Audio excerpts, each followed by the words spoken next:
What if the person who vowed to let you go was the one who held on the tightest when you finally walked away? Stay with me until the end. This one might just leave you breathless. And while you're here, don't forget to like and subscribe, so you never miss stories that stay with you long after they're over.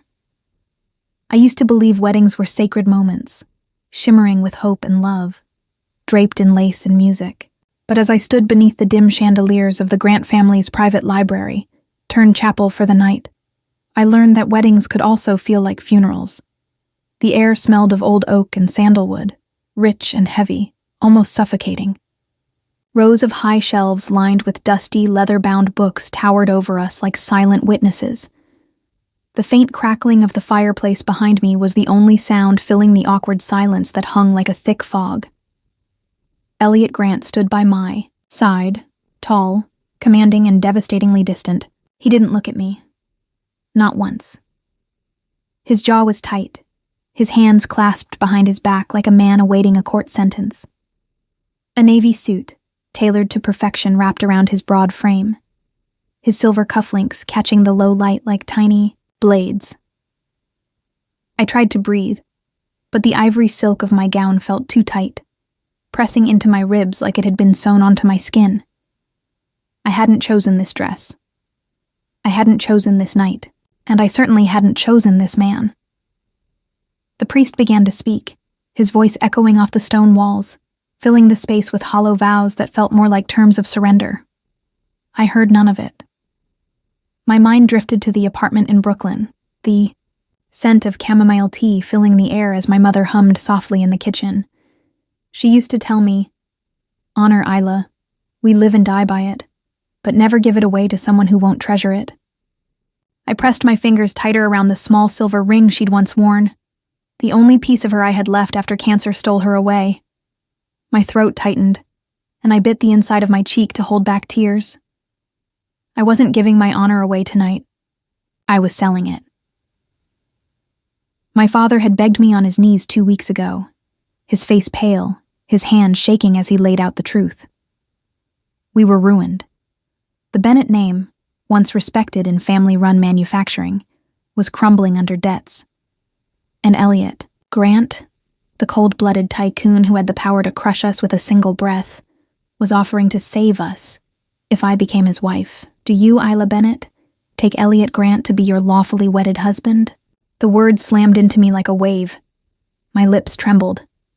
I wanted to run. God, I wanted to run.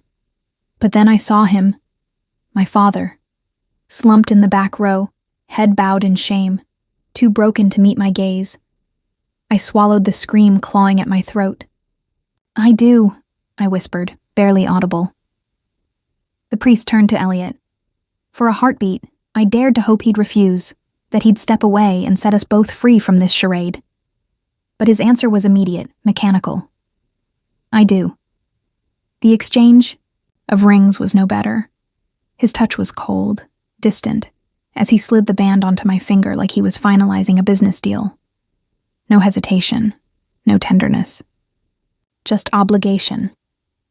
A single clap from his attorney marked the end of the ceremony. No music, no applause. Just the crackling fire behind us, mocking the ashes of whatever dream I'd once held.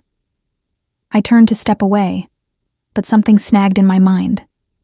Something from earlier today. A box I'd found tucked inside my mother's old cedar chest when I was packing for this godforsaken night. Among the yellowed photos and brittle ribbons was a letter. The handwriting was hers, soft and slanted, but firm. I'd read the words over and over, trying to understand. "If you ever meet him again, ask him about the promise I couldn't keep. His name is Elliot." My stomach had twisted then, and it twisted again now as I stole a glance at the man who had just become my husband. Did he know her? Did he remember? Or was this something else entirely? We walked down the aisle, if you could call it that, toward the heavy double doors. Elliot extended his arm mechanically. I placed my hand on it out of duty, not desire. He leaned in, just close enough that I could feel his breath on my ear. "You'll play your part. You'll stay. You'll smile when I tell you to." His voice was low, like velvet wrapped around steel. And just like that, I knew I wasn't just a wife. I was a prisoner in a gilded cage. I never imagined marriage could feel like exile. But that's exactly what it was. Elliot's mansion, Grant Estate, sat on the cliffs just outside New York City, overlooking the Hudson like a glass fortress. From the outside, it looked like something out of a dream. Sprawling terraces, manicured gardens, endless walls of floor-to-ceiling windows that shimmered under the city lights. But inside, it was cold, silent, too perfect. Not a home, just a stage dressed in wealth. The driver had dropped us off at the main entrance hours ago. Elliot never touched me once on the ride over. No words, no glances, not even a breath drawn in my direction. I had expected, I don't know, something. Even a cruel smirk would have felt more human than this wall of nothingness. He led me through marble hallways, past towering glass panels and steel sculptures that looked too sharp, too lifeless.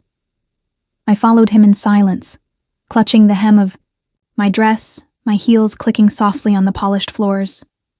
Every sound echoed like I didn't belong here. Finally, he stopped in front of a tall door near the far end of the east wing. He pushed it open with one hand, barely sparing me a glance. "This is your room," he said flatly. "The second door on the left." That was it. No instructions, no expectations, no wedding night. I stepped inside before he could change his mind, closing the door quietly behind me. The room smelled faintly of cedar and something sterile, like a hotel suite no one had stayed in for years.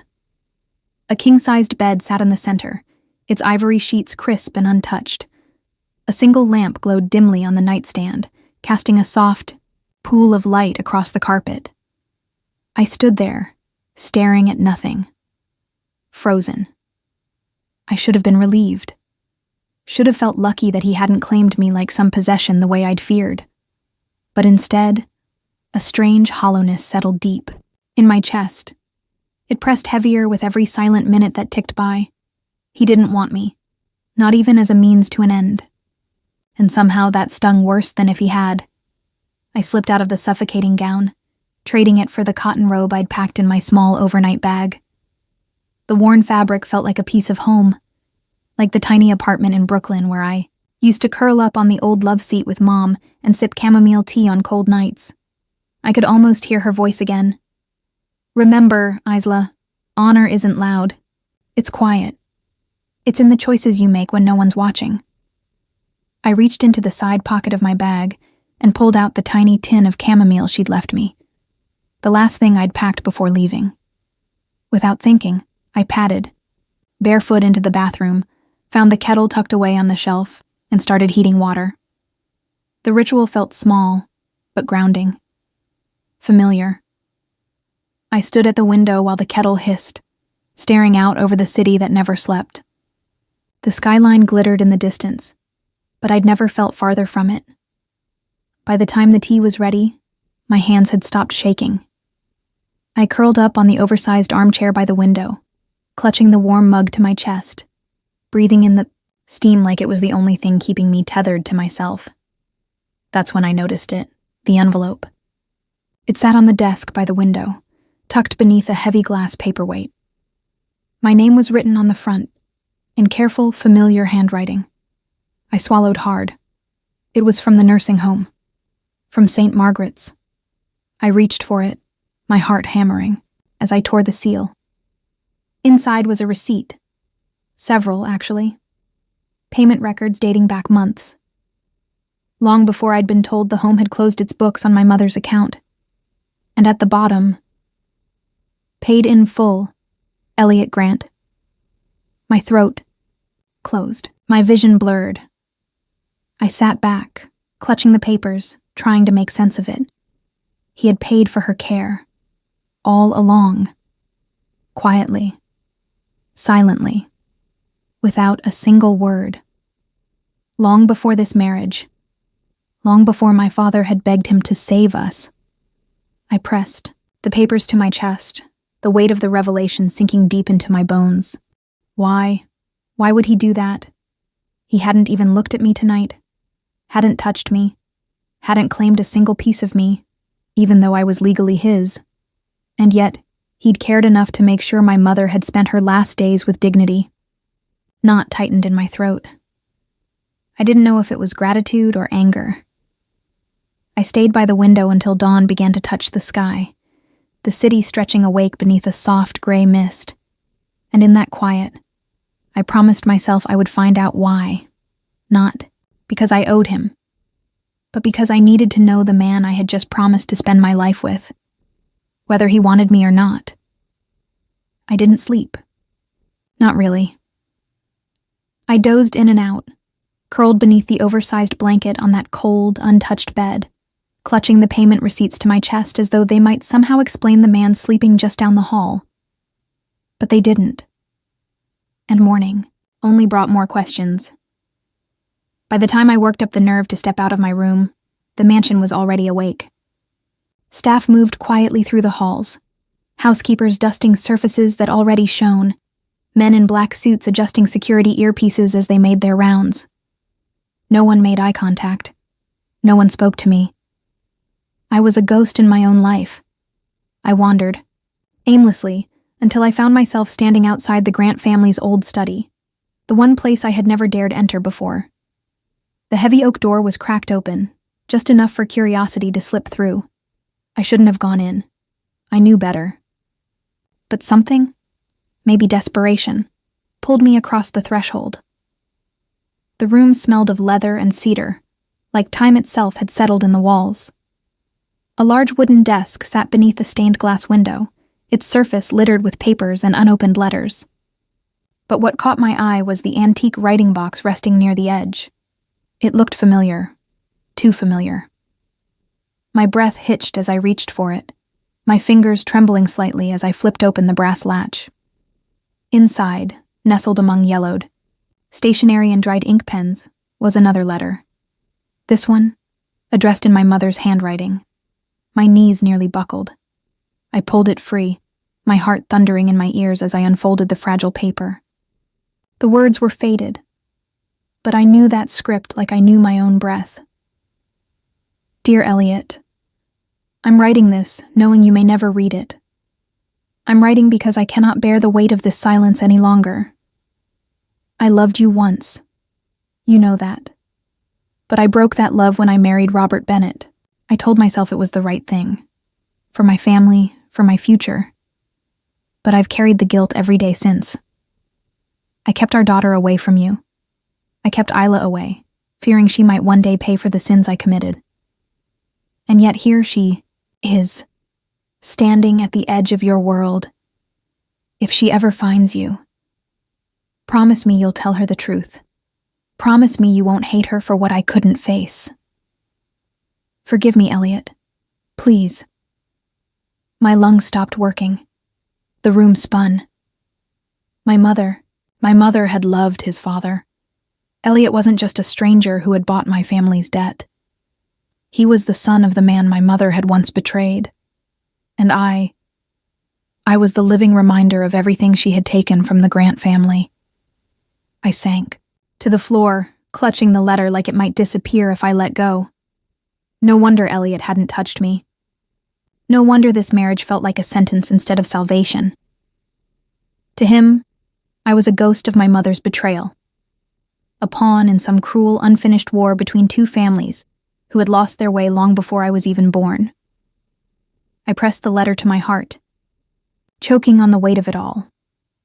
I didn't hear him enter the room until his voice broke the silence like shattered glass. You shouldn't be in here.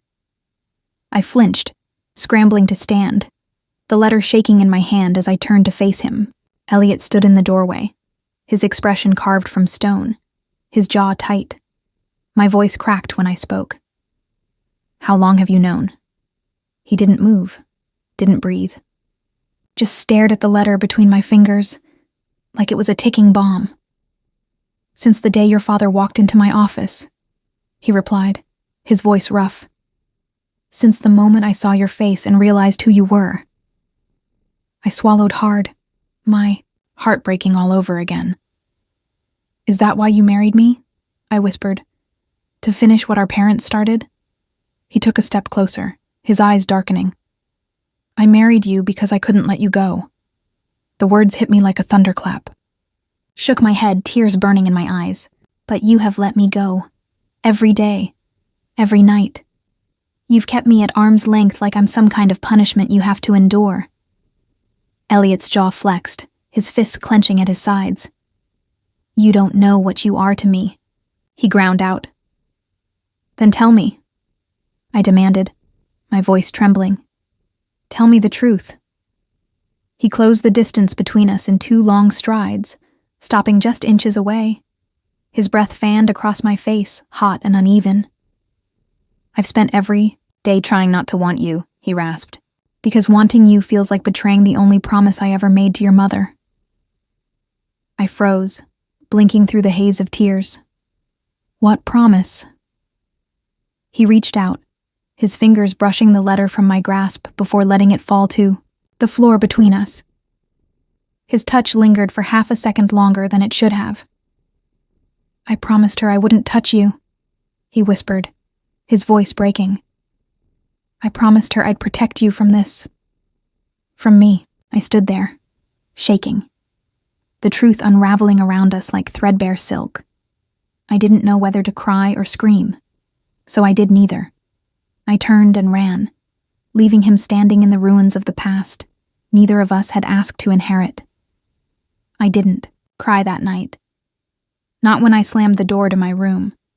Not when I stood beneath the scalding water of the marble shower, scrubbing my skin until it burned. Not when I curled into a ball on top of the cold, untouched bed, clutching the frayed corner of my mother's shawl until my knuckles turned white. I didn't cry, because crying would have meant I still cared. And after what I had just learned, I didn't know if I could afford to care anymore.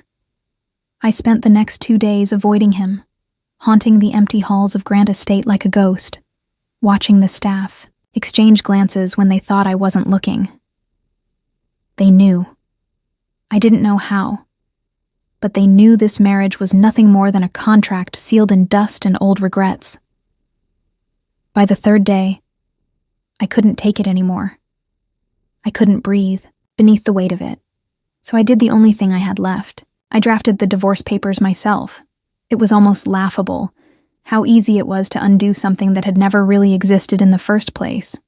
A few lines, a signature, freedom on white paper.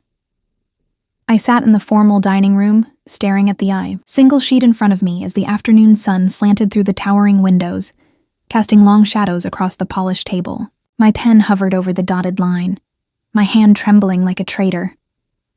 This was the right thing to do. It had to be. I signed my name in neat, unshaken script. When I stood, I felt like I was floating outside of my body, watching someone else gather the papers and walk toward his office like a woman on autopilot.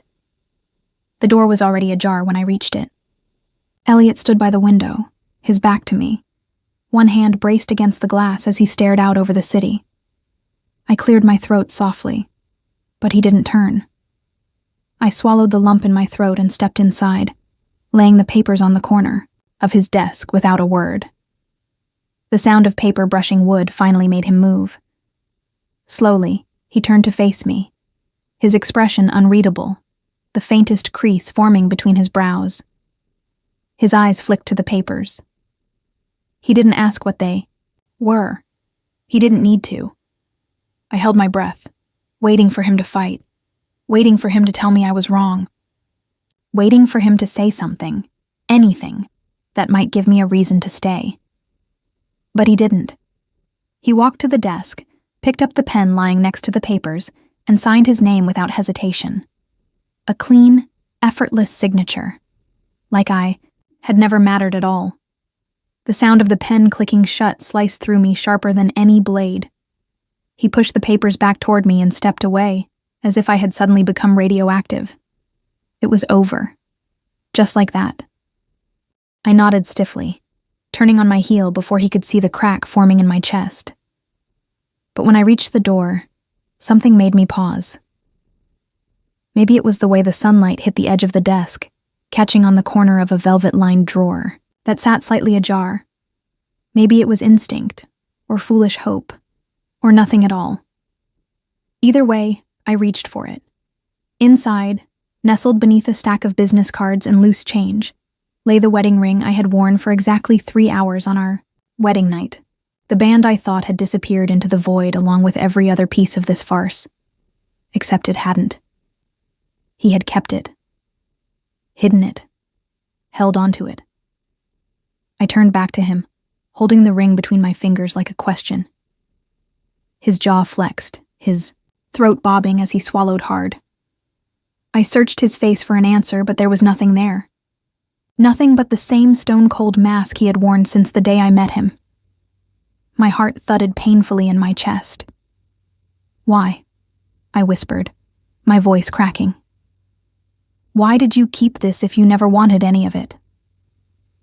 Elliot's hands clenched into fists at his sides, his eyes burning into mine with something I couldn't name. He took a step toward me, then another, but stopped short, like crossing that last inch might shatter him completely. His voice was raw when he spoke. "Because I didn't know how to let you go." For a heartbeat, I stood frozen, clutching the ring like it might burn me alive. Then I turned and walked out the door, leaving the papers, the ring, and whatever was left of us behind. I had told myself that signing those papers would bring me relief. That when I left this house, I would finally feel free. I was wrong. The next 2 days passed in a blur of silence, heavier than anything I had endured before. Elliot didn't come to me. He didn't ask me to stay. I didn't expect him to anymore. But that didn't stop the ache. It sat in my chest like a stone, pressing deeper with every hour. I couldn't breathe in this house, not anymore. So, on the 3rd night, I made my choice. I packed a single suitcase. Not the expensive luggage the staff had arranged when I first arrived, but my old worn leather bag. The same one I had carried through college. The same one I had packed when my mother took her last breath. It felt like the only thing that still belonged to me. I folded my mother's shawl and tucked it carefully on top. My hand lingered on it for a moment, the ache swelling in my throat like a wave I couldn't swallow. "I'm leaving, Mom. I'm finally leaving." The words felt hollow. I zipped the bag closed and set it by the door. My heart pounded as I stood there, my fingers curling into fists at my sides. This was it. No more waiting. No more hoping. I reached for the handle, but before I could pull the door open, I heard it. Footsteps. Slow. Heavy. Unmistakable. I turned, breath hitching, as Elliot filled the doorway behind me. His eyes dropped to the suitcase at my feet. He didn't say a word. I forced myself to stand tall. "I'm leaving tonight."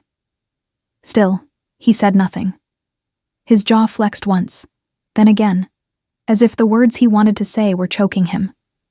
I steeled myself, tightening my grip on the bag. "You signed the papers," I whispered, my voice shaking. "You made it clear you were done." His throat bobbed as he swallowed hard. Did I? My breath caught. I didn't trust the hope clawing its way up my ribs. "Don't do this," I whispered. "Don't make this harder than it already is." He took a step closer, then another, until the suitcase was the only thing left between us. His voice dropped, rough and low. "I tried to let you go, Isla. God knows I tried." I shook my head, tears blurring my vision. "No, you kept me locked in this house, but you never..." My voice cracked. "You never wanted me." He flinched like I had struck him. Then, without warning, he dropped to his knees in front of me. My breath hitched, my heart slamming against my ribs as I stumbled back a step. Elliot reached for the suitcase, pushed it aside like it weighed nothing, and pressed his forehead to my stomach, his hands wrapped around my waist, trembling. Elliot Grant, trembling. "Don't leave," he whispered, his voice breaking. "Not tonight. Please. Not tonight." I stood frozen, my heart screaming to believe him, my mind terrified to fall for another lie. I reached for his shoulders, my hands trembling as they rested on the broad curve of him. He looked up at me then, his blue eyes glassy, raw in a way I had never seen. "I've spent every night staring at your door," he rasped, "every night wanting to knock. Every night telling myself I couldn't, because I didn't deserve you, because I made a promise I couldn't break." Tears spilled down my cheeks before I could stop them. "A promise to who?" I whispered, my voice barely audible. His hands tightened on my waist, as if he was afraid I might vanish if he let go. "To your mother," he breathed. "I promised I'd protect you. I promised I'd never take what wasn't freely given." Broke then, completely. The walls I had spent months building crashed around me in a heap of shattered breath and silent sobs. Elliot stood slowly, cupping my face in his hands like I was something fragile, something precious. His thumb brushed away my tears, and for the first time since I had met him, he looked at me like he saw all of me. Not just the girl he had married, but the woman standing here, breaking apart in his arms. "I never touched you," he whispered, his voice shaking, because I knew, once I did, I could never stop. I pressed my forehead to his chest, clutching the fabric of his shirt like a lifeline. "I don't want you to stop," I whispered back. His breath hitched, his arms wrapping around me so tightly I could barely breathe. "Stay," he rasped, "just for tonight." And for the first time since I walked through the doors of this house, I let myself say yes. I should have been afraid. Afraid of what crossing that line would mean. Afraid of the walls between us finally crumbling. Afraid of how deeply I already knew I belonged to him, whether he'd asked for me or not. But standing there, wrapped in his arms, hearing him breathe my name like it was breaking him apart, I realized I wasn't afraid at all. I was free. He lifted me so easily it stole my breath, cradling me as if I weighed nothing, as if he had waited a lifetime to carry me. My arms looped around his neck instinctively, my face buried in the warm space beneath his jaw. I could feel the tension rolling off him in waves, his heart pounding almost as hard as mine. Elliot carried me to his bedroom, the room I had never dared to step foot in since the night we were married. He paused at the threshold like it was sacred ground, like bringing me here would change something between us that could never be undone, and maybe it would. But neither of us could turn back now. He set me down gently, his hands lingering at my waist, his forehead resting against mine as his breath stuttered between us. "If you don't want this, tell me now," he whispered, his voice so hoarse it sounded like it had been scraped raw. "I'll stop. I swear to God, Isla, I'll stop." I lifted my hands to his face, tracing the sharp lines of his jaw, the crease between his brows, the lips that had haunted my dreams long before I ever knew the weight of them. "I don't want you to stop," I whispered. The words snapped something. Inside him, his mouth found mine with a hunger that bordered on desperation, but still. He held himself back, his hands trembling as they cupped my face like I was made of glass. I leaned into him, chasing his breath, pressing closer until there was no space left between us. His control faltered, and when it did, I felt it. Felt him, letting go of all the restraint he had carried for far too long. He walked me backward toward the bed, lowering me onto the soft sheets with a reverence that made my heart ache. The air between us buzzed, thick and electric, every inch of my skin alive with anticipation. I had never done this before. I had never let anyone in, never trusted anyone enough to give them all of me. But with him, it didn't feel frightening. It felt inevitable. He hovered above me, his breath shaking as he whispered, Tell me if I'm going too fast. I reached for him, threading my fingers through the dark strands of his hair, pulling him closer until our foreheads touched again. You've already waited long enough, I whispered. Something broke in his eyes then. A crack. A surrender. He kissed me again. Slower this time. Softer. Like he was memorizing the shape of me. His hands slid beneath the hem of my sweater, pausing just above my ribs as if asking permission. I nodded, breathless, and he groaned softly against my lips, pressing, closer, pulling me into him like he was afraid I might disappear if he let go. And then, there was nothing but heat. Nothing but the feel of his skin against mine, the sound of his breath hitching when he realized I was untouched, the way he stilled, completely, when the truth of that sank in. His eyes locked on mine, wide and stunned, as if he hadn't dared to hope. You. The word broke apart in the space between us. I nodded, swallowing hard, my heart pounding so loudly I thought it might shatter us both. He cupped my face again, pressing his lips to my forehead, my cheek, my jaw, everywhere but my mouth, as if trying to hold himself together. I don't deserve you, he whispered, his voice breaking. God, Isla, I don't deserve any of this. I pulled him back down to me, my hands trembling as they gripped his shoulders. You have me anyway. And when he finally claimed me, truly, fully, it wasn't rough or rushed or anything like I had feared.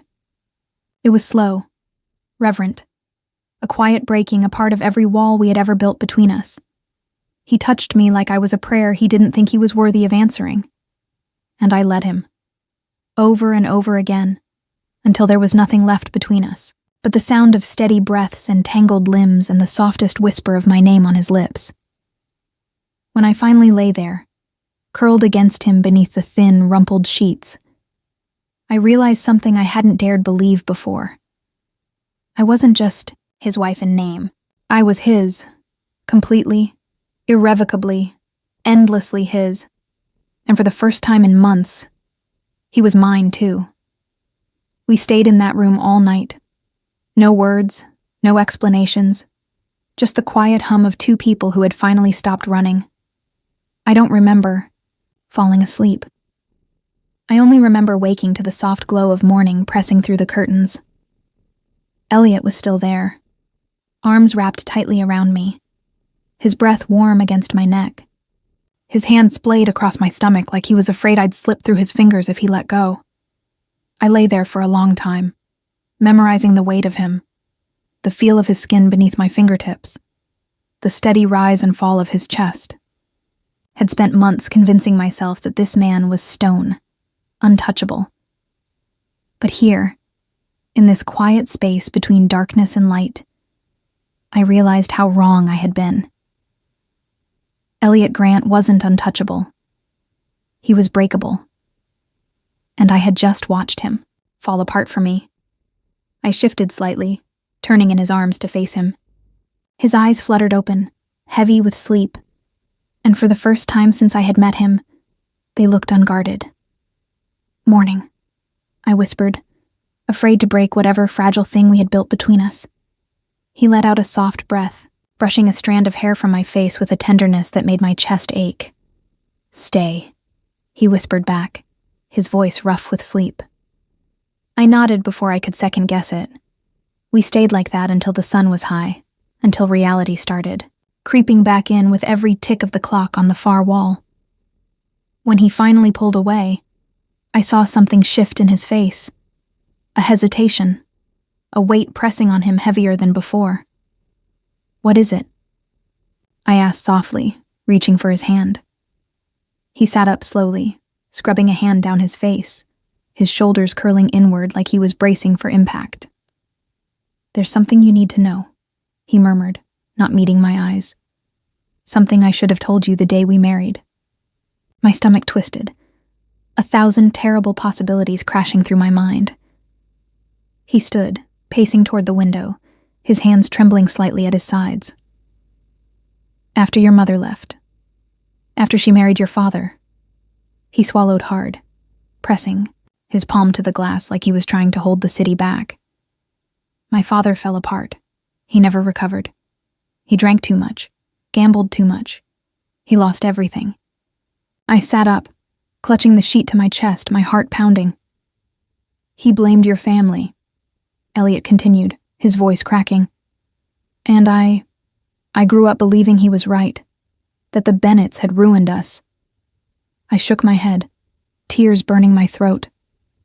Elliot, he turned, finally meeting my eyes, and the pain there stole the breath from my lungs. But I met you, he whispered. And for the first time, I didn't see the past. I saw you. Just you. I covered my mouth with my hand, tears spilling down my cheeks. He took a step toward me, then another, falling to his knees at the edge of the bed. When your father came to me for help, I knew what it looked like. I knew what everyone would think. That I married you to settle the score. I nodded, breathless. Didn't you? His hands clenched into fists on the sheets. I tried to convince myself I did. He rasped. But it was never about revenge, Isla. Not really. It was about you. About having you close, even if I didn't deserve you. I reached for him, my hands shaking as I cupped his face, forcing him to look at me. Then why did you keep me at a distance all this time? I whispered. Why make me feel like I didn't matter? He closed his eyes, leaning into my touch like it was breaking him apart. Because I promised your mother, he choked out. I promised I'd never touch you unless you wanted me to. I swore I'd protect you, even from myself. A sob tore from my throat as I pulled him closer, pressing my forehead to his. You kept that promise, I whispered. But what? About us, Elliot? What about now? He wrapped his arms around me, holding me so tightly I could barely breathe. I don't want to hide anymore, he whispered. I don't want to lose you. I pulled back just enough to meet his gaze, my heart thundering. Then let me choose you, I whispered back. Tears shimmered in his eyes as he reached for the drawer beside the bed, pulling out the divorce papers I had left on his desk days ago. Without breaking eye contact, he tore them in half, then again, and again, until the pieces fluttered to the floor between us. I'm done hiding behind contracts, he whispered. I'm done letting fear decide for me. He stood slowly, reaching for my hand, pulling me up with him. Stay with me, he murmured. Not because you have to, but because you want to. I didn't hesitate. I laced my fingers with his, grounding us both. I'm not going anywhere. The next morning, for the first time in months, I didn't wake up alone. Elliot was already awake when I stirred, his hand tracing slow, steady circles on my back beneath the blanket. There was no tension in his touch, no hesitation, just quiet, anchored presence. I shifted closer, pressing my face against his chest, breathing in the steady rhythm of him. Morning, I whispered. Morning, he murmured back, his lips brushing my hairline. We stayed like that for a long time, tangled in silence that, for once, felt anything but empty. Eventually, he reached over to the nightstand and grabbed something small, placing it between us on the pillow. My breath caught when I saw it. The wedding ring. The one I had thought he'd hidden away. The one I had nearly walked out on. The one he had never let go of. He cupped my hand in his, lifting my fingers carefully as if they were something sacred. No, we did this all wrong, he whispered, his voice trembling just a little. But I want to do it right now. If you'll let me. I swallowed hard, my throat thick with emotion. He slid the ring onto my finger again, slower this time, as if every second mattered. Mine, he whispered, his voice breaking. If you'll have me. Tears welled in my eyes as I leaned in, pressing my lips to his, slow and sure. "I've always been yours," I whispered back. He exhaled shakily, wrapping his arms around me, pulling me into his chest like he never planned to let me go again. We stayed there until the sunlight spilled fully into the room, until the weight of everything that had come before felt like nothing more than a distant memory. Later, we made our way to the kitchen, together this time. No walls, no locked doors, no distance. I found the old ceramic teapot I had carried with me when I first moved in, the one that had belonged to my mother. I hadn't touched it in months. It had felt like a relic of a life that no longer belonged to me. But now, standing in this house that no longer felt like a prison, I reached for it without thinking. I filled it with water, adding a pinch of chamomile leaves from the tin I'd kept tucked in my drawer. Elliot stood behind me, his arms wrapping around my waist as I worked, pressing a soft kiss to my shoulder. When the tea was ready, we carried 2 mugs out to the balcony. The city stretched before us, alive and endless. But for once it didn't feel far away. It felt like ours, like something we could face, together. I sat beside him on the old wooden bench, curling my legs beneath me, cradling the warm mug in my hands. Elliot reached into his pocket, pulling out a folded piece of paper. "What's that?" I asked softly. He handed it to me, his expression soft. "It came yesterday," he said, "but I didn't want to open it until you were ready." I unfolded the paper slowly, my breath catching when I recognized the handwriting. It was from James, my brother. A letter. I read the first line aloud, my voice trembling. "I'm proud of you, Isla, for fighting, for staying, for finding something real in a place we never thought could hold it." Tears filled my eyes as I kept reading, my heart swelling with every word. "Come home when you're ready. We'll be waiting." I folded the letter carefully, pressing it to my chest. Elliot reached for my hand again, lacing his fingers with mine. "We could visit them," he said softly. "Brooklyn. Your family, whenever you want." I turned to him, smiling through my tears. "Home isn't just Brooklyn anymore," I whispered. He leaned in, pressing his forehead to mine. "Where is it then?" I smiled, cupping his face in my hands. "Right here," I whispered. "Wherever you are." He pulled me close, holding me so tightly I thought my heart might burst.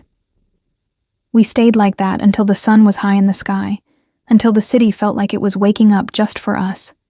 And when I looked at him, really looked at him, I knew. I had come here in chains, but I was leaving them behind. This was no longer a contract, no longer a cage. This was love. Real, messy, unfinished, ours. And for the first time in my life, I knew I wasn't going anywhere. Not now, not ever.